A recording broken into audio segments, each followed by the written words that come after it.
The Middle East is a region blessed, or you might say cursed, with a strategically vital position in the world and with a rich abundance of natural resources, so in particular oil.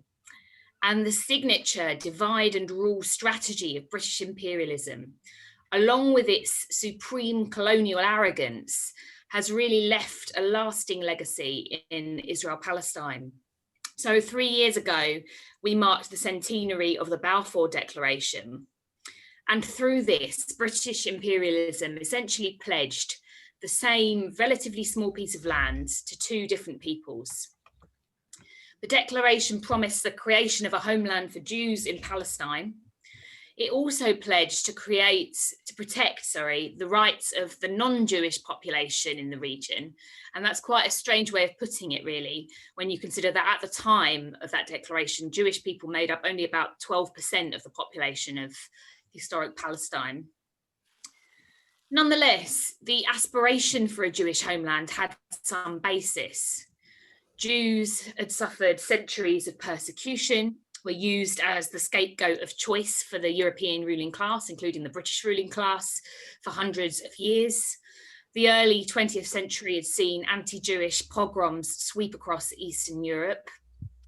But despite this, at the time of Balfour, Zionism still represented a minority strain of thought among the Jewish diasporas.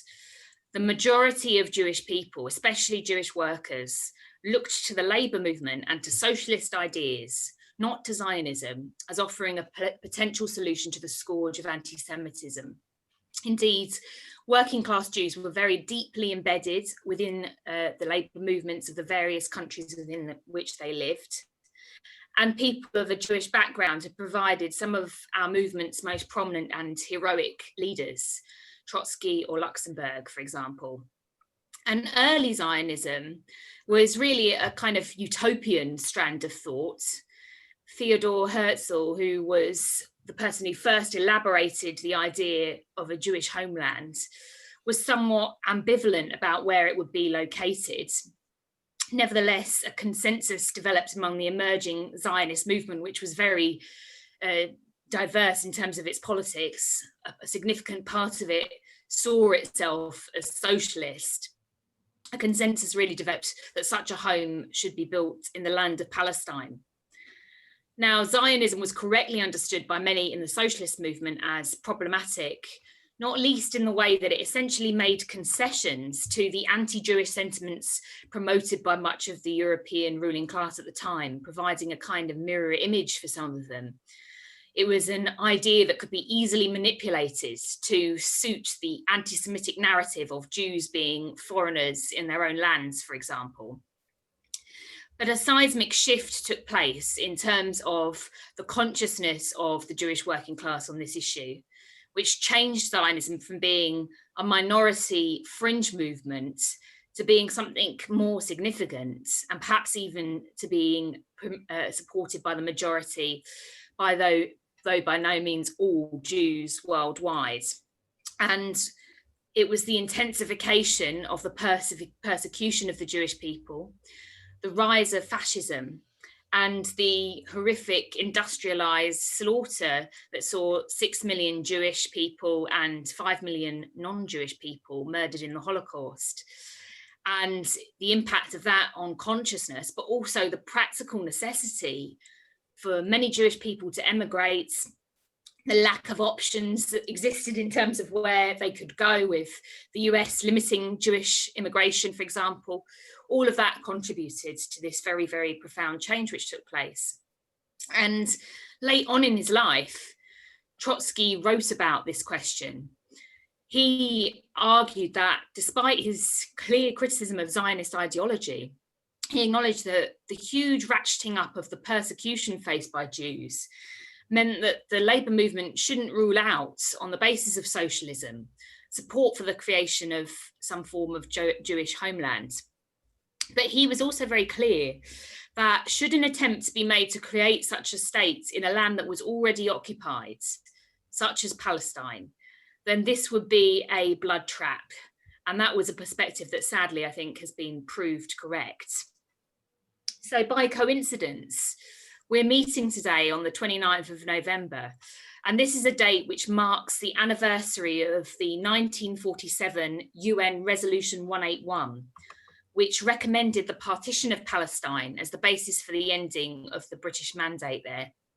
Now, Resolution 181's proposal to give 56% of the land of Palestine to create a new Jewish state set the stage for the outbreak of civil war, which occurred within 2 short months of the passing of this declaration. It laid the ground for the mass expulsion of the indigenous Palestinian population, starting with the so-called Plan Dalet, which went from sort of March to May of 1948, a coastal clearing operation, which was undertaken by the Zionist paramilitary organization Haganah, which ultimately formed the core of the IDF. That saw Palestinians expelled from the coastal area between Jaffa and Haifa. A month later, all the villages along the Tel Aviv to Jerusalem road were also seized, with the local Arab population expelled. That month also saw the Deir Yassin massacre, in which fighters from far-right Zionist paramilitary groups slaughtered more than 100 Palestinian men, women and children in one village. And by the end of April, it's estimated that somewhere between 175 and 250,000 Palestinians had already been forced from their homes, including the near complete expulsion of West Jerusalem's Arab population.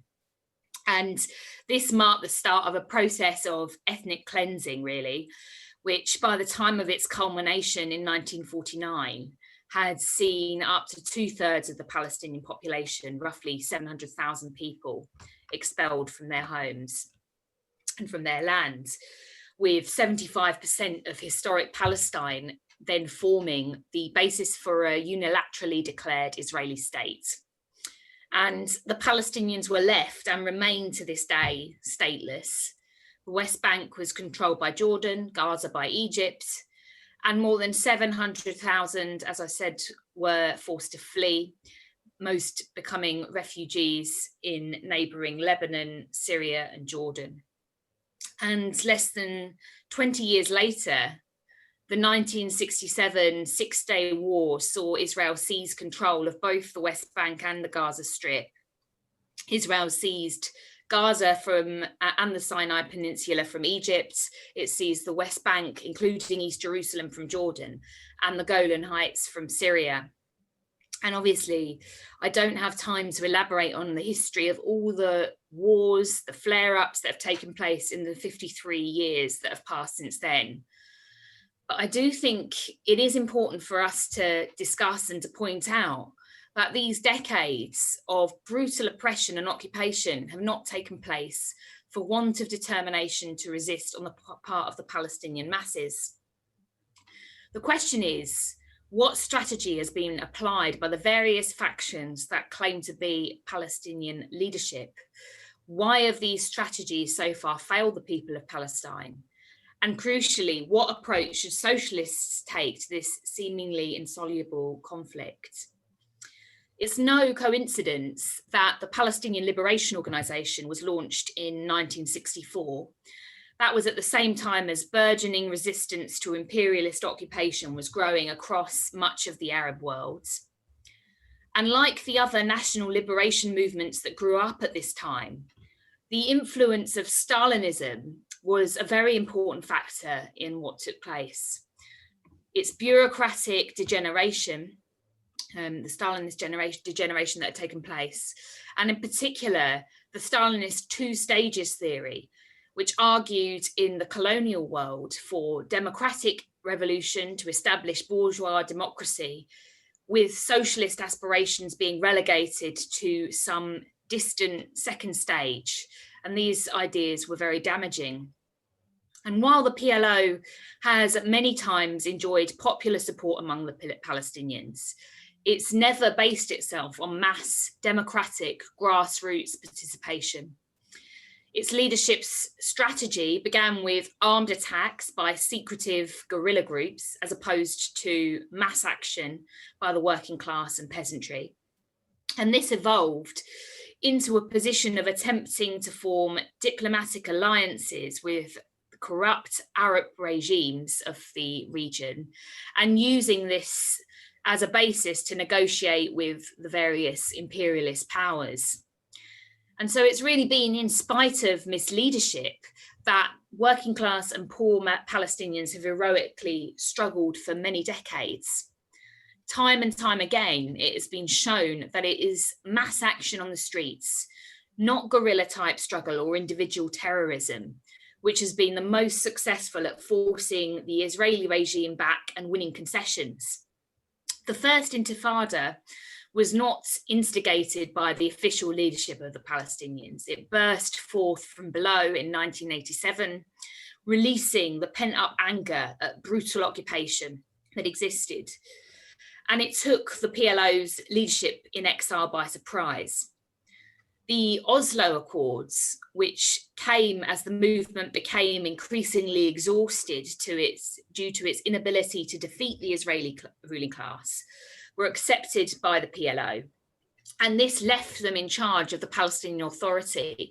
And this really is a position that you could liken to them acting as junior prison guards to the Israeli state as prison governor. And it was this betrayal which paved the way for a second Intifada, which also came from below, but which much more heavily relied on counterproductive tactics of individual terrorism. And it's also this that set the stage for the rise of Hamas and of other forces, which were seen by many Palestinians as being more uncompromising, but which equally lack a socialist and class-based approach, the approach that's really needed. And all these organizations, Hamas and Fatah alike, share in common an approach which fails to adequately link the struggle for Palestinian national liberation to the fight to end the conditions of extreme poverty that's faced by the majority of the Palestinian masses, both in the occupied territories and in Israel itself. And I think we'd also criticize an attitude towards the Israeli population on the part of their leaderships, which draws very little distinction between the mass of Jewish workers, for whom the continued conflict brings only insecurity and hardship, and the Israeli ruling class, who not only directly profit from the ongoing oppression of the Palestinians, but who also lean upon the fears and the reactionary sentiments that the conflict can generate in order to shore up a social base for themselves. Socialists support the right of nations to self-determination. We draw no equal sign between the nationalism of the oppressed and the thoroughly reactionary nationalism of the oppressor. But we are not nationalists. This is because we understand that within any nation, there exist distinct classes with their own interests which can't be reconciled. The national aspirations of the Palestinian elite, for example, are ultimately rooted not in a desire for the liberation of the Palestinian masses, but in a desire to be able to themselves be the people who profit from the exploitation of Palestinian workers. And as a result, they have never been prepared to rely fully on the strength of the Palestinian working class. They're too fearful of the forces that might unleash. And equally, an Israeli worker facing low pay, insecure hours, sky-high rents, many of the same issues that we grapple with here in Britain, ultimately they have far more in terms of shared interests with a Palestinian worker than they do with their boss who will exploit them both. And many discussions on so-called solutions to this conflict, I would argue, actually end up being quite abstract. For Marxists, truth is concrete. And therefore, we have as our starting point a programme to win liberation for the Palestinians, which is not based on abstract notions of what ideal world we might like to see, but on a concrete analysis of the reality that exists currently on the ground.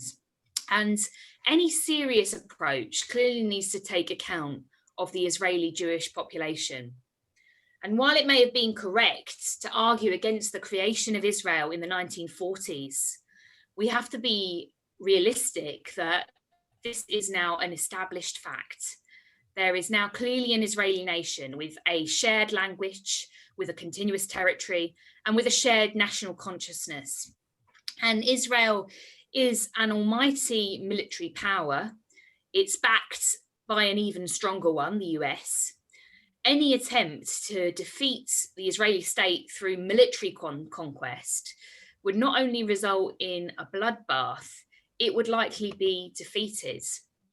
So it's really only the united working class, both Palestinian and Israeli, which is the force capable of defeating the Israeli capitalists and the Israeli state. And that's because the Israeli capitalist class, like every other capitalist class in the world, relies for its profits on the labor of its workers, and workers have tremendous economic power. Economic power, by the way, is really important when we think about a solution to this conflict, because it could be possible on the basis of a new and less openly reactionary regime than the one which exists now in Israel, to at some point in the future have an Israeli state which was prepared to recognize, at least in words, a so-called Palestinian state. But this really would be a state in words only. It would not only be a state without control over its borders, its airways, without its own military. The Israeli state would never, capitalist state would never allow those things. But what's more, it would be on the basis of the continued dominance of Israeli capitalism. And it would therefore leave the dispossessed Palestinian masses in a continued state of extreme poverty. So in other words, it wouldn't provide a real solution for the problems that they face. And similarly, though it's far less plausible, I must say, the idea espoused by some on the left in Britain and elsewhere of a single Palestinian state, even if that were possible, would, under capitalism, inevitably lead to a Jewish population facing fresh and possibly very brutal oppression. And it's this fear of a repeat on some level of the horrors of the Holocaust, which the Israeli ruling class continually plays on in order to win the support of working class Israelis for its oppressive policies.